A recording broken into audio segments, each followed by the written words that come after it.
John Keats to B.R. Hayden, 20th of November, 1816. My dear Sir, last evening wrought me up, and I cannot forbear sending you the following. Yours unfeignedly, John Keats. Great spirits now on earth are sojourning, he of the cloud, the cataract, the lake, who on Helvellyn's summit wide awake catches his freshness from archangel's wing, he of the rose, the violet, the spring, the social smile, the chain for freedom's sake, and lo, whose steadfastness would never take a meaner sound than Raphael's whispering, and other spirits are there standing apart upon the forehead of the age to come. These will give the world another heart, and other pulses. Hear ye not the hum of mighty workings in a distant mart? Listen a while, ye nations, and be dumb. November the 20th. John Keats, letter to B.R. Hayden, 21st of November, 1816. My dear Sir, your letters filled me with a proud pleasure and shall be kept by me as a stimulus to exertion I begin to fix my eye upon one horizon. My feelings entirely fall in with yours in regard to the ellipsis, and I glory in it. The idea of your sending it to Wordsworth put me out of breath. You know with what reverence I would send my well wishes to him. Hear ye not the hum of mighty workings? Listen a while, ye nations, and be dumb. November the 20th. William Wordsworth, from a letter to Benjamin Robert Hayden, 20th of January, 1817. Your account of young Keats interests me not a little, and the sonnet appears to be of good promise. Of course, neither you nor I, being so highly complimented in the composition, can be deemed judges altogether impartial. But it is assuredly vigorously conceived and well expressed. Leigh Hunt's compliment is well deserved, and the sonnet is very agreeably concluded. John Keats, from a letter to Benjamin Robert Hayden, 10th of January, 1818. Every day, the older I get, the greater is my idea of your achievements in art, and I am convinced that there are three things to rejoice at in this age: the excursion, your pictures, and Hazlitt's depth of taste. Yours affectionately, John Keats. John Keats, from a letter to George and Georgiana Keats, 3rd of January, 1819. There is another thing I must mention of the momentous kind, but I must mind my periods in it. Mrs. Dilke has 2 cats, a mother and a daughter. Now, the mother is a tabby, and the daughter a black and white, like the spotted child. Now, it appears ominous to me, for the doors of both houses are opened frequently, so that there is a complete thoroughfare for both cats, there being no board up to the contrary. They may one and several of them come into my room ad libitum. But no, the tabby only comes. Whether from sympathy from Anne, the maid, or me, I cannot tell, or whether Brown has left behind him any atmospheric spirit of maidenhood, I cannot tell.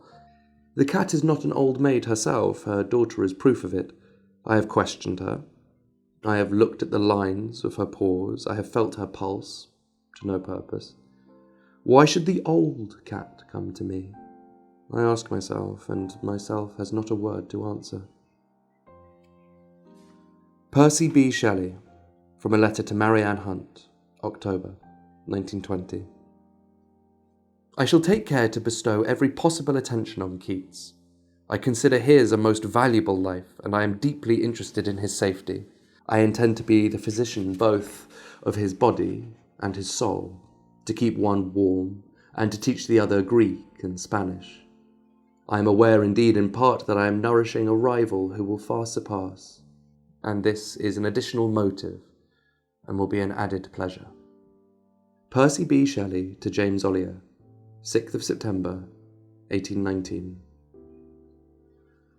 Much praise is due to me for having read Endymion, the author's intention appearing to be that no person should possibly get to the end of it, yet it is full of some of the highest and finest gleams of poetry.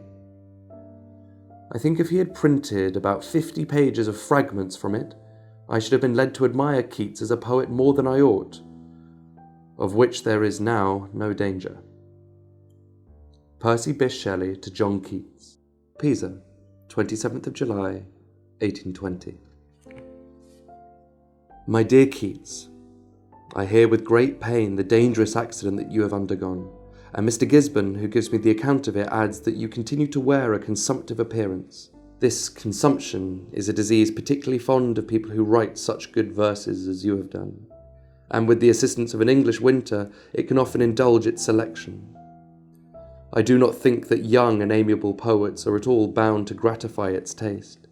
They have entered into no bond with the muses to that effect. But seriously, for I am joking on what I am very anxious about, I think you would do well to pass the winter after so tremendous an accident in Italy. And if you think it as necessary as I do, so long as you could to find Pisa or its neighbourhood agreeable to you, Mrs. Shelley unites with myself in urging the request that you would take up your residence with us. You might come by sea to Leghorn. France is not worth seeing, and the sea air is particularly good for weak lungs, which is within a few miles of us. You ought, at all events, to see Italy, and your health, which I suggest as a motive, might be an excuse to you. I spare declamation about the statues and paintings and the ruins, and what is greater piece of forbearance, about the mountains and streams and the fields and the colours of the sky and the sky itself. I have lately read your Endymion again, and ever with a new sense of treasures of poetry it contains, though treasures poured forth with indistinct profusion. This people in general will not endure, and that is the cause of the comparatively few copies which have been sold. I feel persuaded that you are capable of the greatest things, so you but will. I always tell Ollier to send you copies of my books. Prometheus Unbound I imagine you will receive nearly at the same time with this letter. The Cenci I hope you have already received.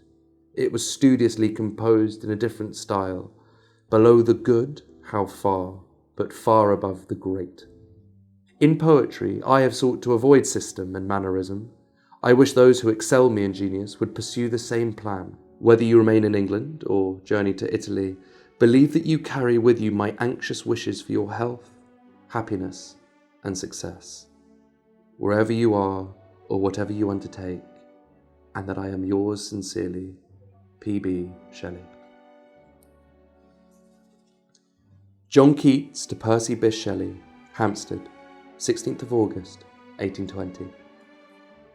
My dear Shelley, I am very much gratified that you, in a foreign country and with a mind almost over-occupied, should write to me in the strain of the letter beside me. If I do not take advantage of your invitation, it will be prevented by a circumstance I have very much at heart to prophesy. There is no doubt that an English winter would put an end to me, and do so in a lingering, hateful manner. Therefore, I must either voyage or journey to Italy as a soldier marches up to a battery. My nerves at present are the worst part of me, yet they feel soothed when I think that, come what extreme may, I shall not be destined to remain in one spot long enough to take a hatred of any 4 particular bedposts. I am glad that you take pleasure in my poor poem, which I would willingly take the trouble to unwrite, if possible, did I care so much as I have done about reputation. I received a copy of the Cenci, as from yourself from Hunt. There is only one part of it I am judge of, the poetry and dramatic effect, which by many spirits nowadays is considered the mammon. A modern work, it is said, must have a purpose, which may be the god. An artist must serve mammon. He must have self-concentration, selfishness, perhaps. You, I am sure, will forgive me for sincerely remarking that you might curb your magnanimity and be more of an artist, and load every rift of your subject with awe. The thought of such discipline must fall like cold chains upon you, who perhaps never sat with your wings furled for 6 months together. And is it not this extraordinary talk for the writer of Endymion, whose mind was like a pack of scattered cards? I am picked up and sorted to a pip. My imagination is a monastery and I am its monk. You must explain my metaphysics to yourself. I am in expectation of Prometheus every day. Could I have my own wish for its interest affected, you would have it still in manuscript, or be but now putting an end to the second act. I remember you advising me not to publish my first blights on Hampstead Heath. I am returning advice upon your hands. Most of the poems in the volume I send you, the 1821, just out, have been written above 2 years and would never have been published but from a hope of gain. So you see, I am inclined enough to take your advice now. I must express once more my deep sense of your kindness, adding my sincere thanks and respects for Mrs. Shelley. In the hope of soon seeing you, I remain most sincerely yours, John Keats. John Keats, from an unsent letter to Charles Brown, 30th of September, 1820, aboard the Maria Crowther, off Yarmouth, Isle of Wight. My dear Brown, the time has not yet come for a pleasant letter from me. I have delayed writing to you from time to time because I felt how impossible it was to enliven you with one heartening hope of my recovery. This morning, in bed, the matter struck me in a different manner. I thought I would write while I was in some liking, or I might become too ill to write at all, and then if the desire to have written to you should become strong, it would be a great affliction to me. This may be my best opportunity. We're in a calm, and I am easy enough this morning. I wish for death every day and night to deliver me from these pains, and then I wish death away, for death would destroy even those pains which are better than nothing. Land and sea, weakness and decline are great separators, but death is the great divorcer forever. The thought of leaving Miss Braun is beyond everything horrible. The sense of darkness coming over me, I eternally see her figure eternally vanishing. Is there another life? Shall I awake and find this all a dream? There must be. We cannot be created for this sort of suffering. The receiving of this letter is to be one of yours. I will say nothing about our friendship, or rather you're to me more than that. As you deserve to escape, you will never be so unhappy as I am. I feel as if I was closing my last letter to you, my dear Brown. Your affectionate friend, John Keats. John Keats to Mrs. Braun, 24th of October, 1820, Naples Harbour. My dear Mrs. Braun, a few words will tell you what sort of a passage we had, and what situation we are in, and few they must be on account of quarantine, our letters being liable to be opened for the purpose of fumigation at the Health Office. We have to remain in the vessel 10 days, and are at present shut in a tier of ships. The sea air has been beneficial to me about to as great an extent as squally weather and bad accommodations and provisions has done harm, so I am about as I was. Give my love to Fanny, and tell her, if I were well, there is enough in this port of Naples to fill a quire of paper. But it looks like a dream. Every man who can row his boat and walk and talk seems a different being from myself. I do not feel in the world. It has been unfortunate for me that one of the passengers is a young lady in a consumption. Her imprudence has vexed me very much. The knowledge of her complaint, the flushings in her face, all her bad symptoms have preyed upon me. They would have done so had I been in good health. 7 now is a very good fellow, but his nerves are too strong to be hurt by other people's illnesses. I remember poor Rice wore me the same way in the Isle of Wight. I shall feel a load off me when the lady vanishes out of my sight. It is impossible to describe exactly what state of health I'm in.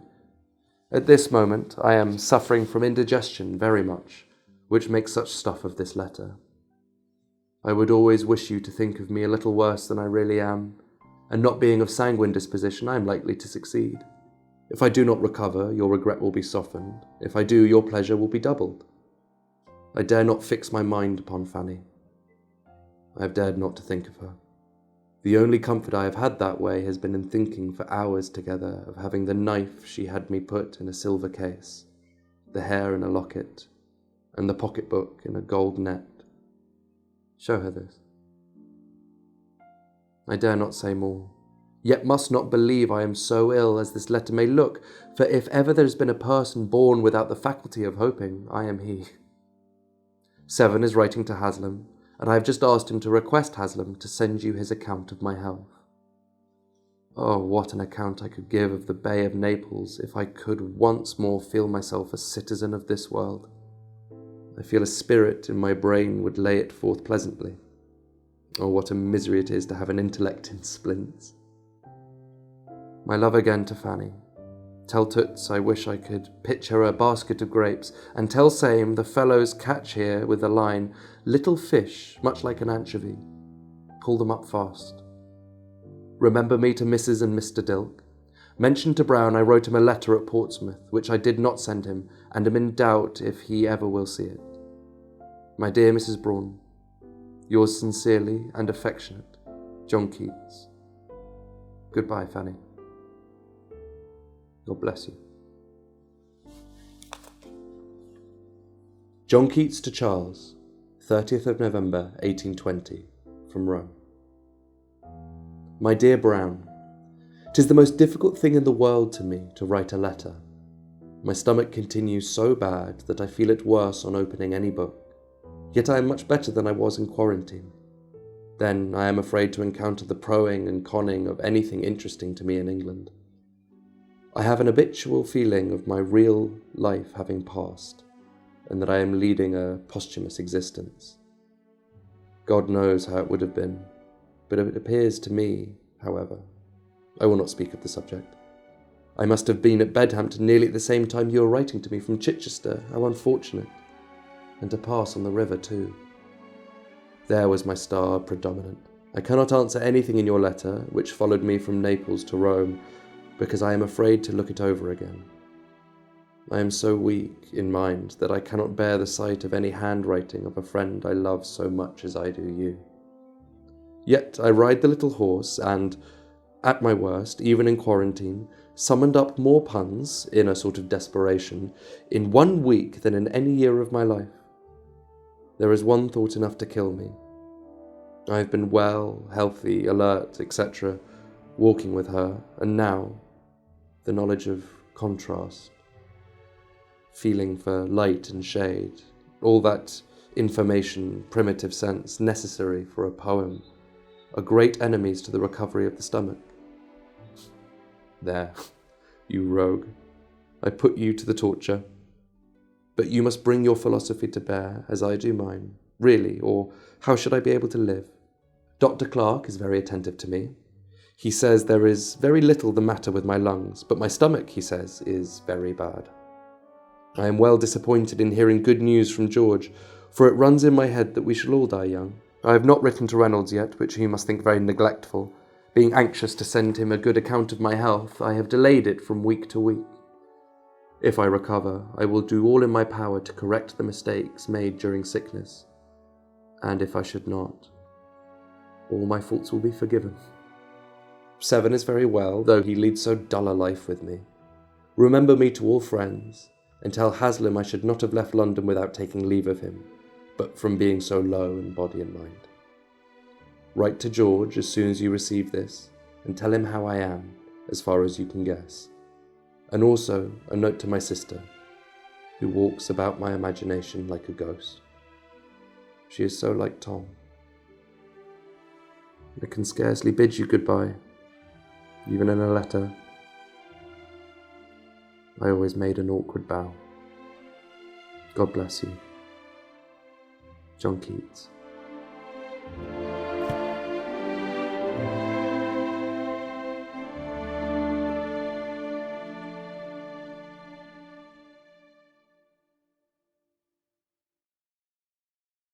Hi, I'm Susan Wolfson, author or assembler of On He Flared. 226 years ago this Halloween, the spark that became the genius of John Keats's poetry was born.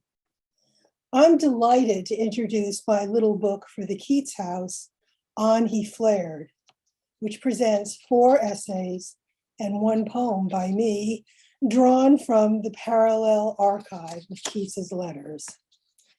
I say parallel because the letters of poets are often treated as a supplementary resource for reading the creative work. Keats's letters, as we know, are otherwise. This is such a sociable archive, as brilliant and lively as the poetry. Here are letters to read, to reread, to share, to interread, a verb that Keats coined for ideal corresponding among readers of the same thing.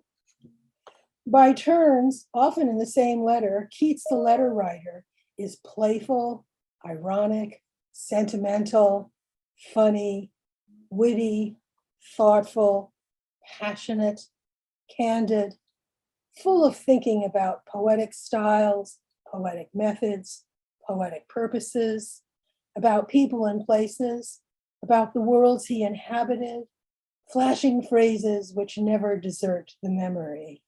That's T.S. Eliot's appreciation for another writer, but I'll borrow it for Keats. No surprise that striking passages in Keats's letters have a poetic pulse. And no surprise, too, that some of his poetry was first drafted in or into his letters, even as letters. Here's a thought experiment, the sort of thing Keats liked to entertain in his letters. Suppose a rose to have sensation, or may there not be superior beings amused with any graceful, though instinctive attitude my mind may fall into, as I am entertained with the alertness of a stoat, or the anxiety of a deer? Let us suppose that Keats's fame was primarily as a letter writer of extraordinarily compelling interest, liveliness, and power, which he is, who also happened to write poetry. Just a speculation, in both the cognitive sense of speculation and in the investment sense, inspired the unparalleled Keats Letters Project, corresponding with Keats. This initiative took up a bicentenary project of publishing essays, variously meditative, interpretive, playful, informative, on the 200th anniversary of every one of Keats's letters for whom they could enlist a commentator. It's quite an archive, and it's still unfolding, 200 plus letters. That is to say 200 plus anniversaries. They didn't get to all 300 or so letters. Well, there are opportunities still awaiting the willing, the imaginative, for engagements of Keatsians near and far, veterans and newcomers, students and professors, lovers of Keats, and everyone in between, not covered by that.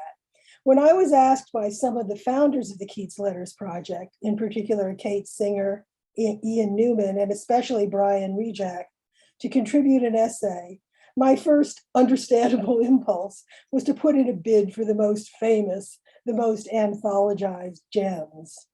The letters we know that gave us such memorable epiphanies as negative capability, the intensity of working out conceits, life as a veil of soul making, imagination as the ardor of pursuit, the character of the chameleon poet versus the Wordsworthian or egotistical sublime, life as a movement from the chamber of maiden thought into dark passages, poetry as a surprise by fine excess, and last, the pained, sad sensation on Keats's part of leading a posthumous existence with a final awkward bow. To write about Keats's letters was my dreamland in both senses. First, in my dreams. Of course, the founders had first dibs on the gems, but their preemption proved something of a felix culpa for me, because I wound up with surprisingly unanticipated landings that gave me new dreams, hauntingly adhesive engagements, lively affections, and the durable intimacies of reading word by word, line by line, sometimes syllable by syllable, ranging from Keats's early correspondence with the passionate painter Benjamin Robert Hayden in November 1816. Only the 12th and 13th letters in Hyder Rollins's still standard edition are these letters. These are about one of Keats's early fired up sonnets, great spirits now on earth are sojourning. Then there's a mid-career letter that I love that pauses for bemused, inquisitive, tender affection for some household cats, January 1819. That's the source of my poem.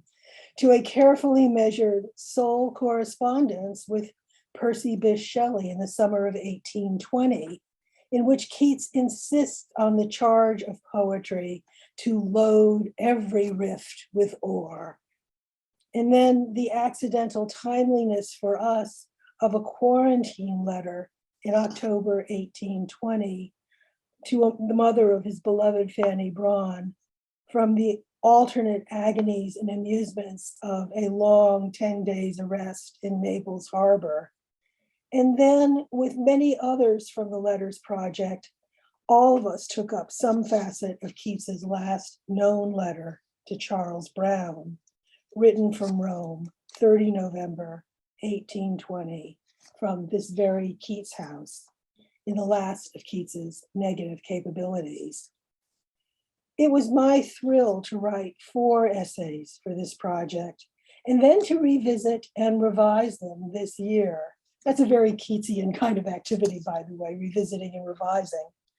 Here I had the advantage of Marina Traylor's production designing for the booklet On He Flared. On he flared. These are the final words that Keats wrote in his poet autobiography, The Fall of Hyperion. It remained unfinished. It broke off at the fierce energy of a god who, having seen his brother gods, once immortals, fall into mortal sadness and death, knows his own doom, feels it fiercely on his pulses. Yet he responds in Keats's conception, not with sad surrender and defeat, but with full throttle passion. Keats's letters, from beginning to end, give us the man and the craftsman embracing life's energies with death on a too near horizon. On he flared, and he still does. Thank you.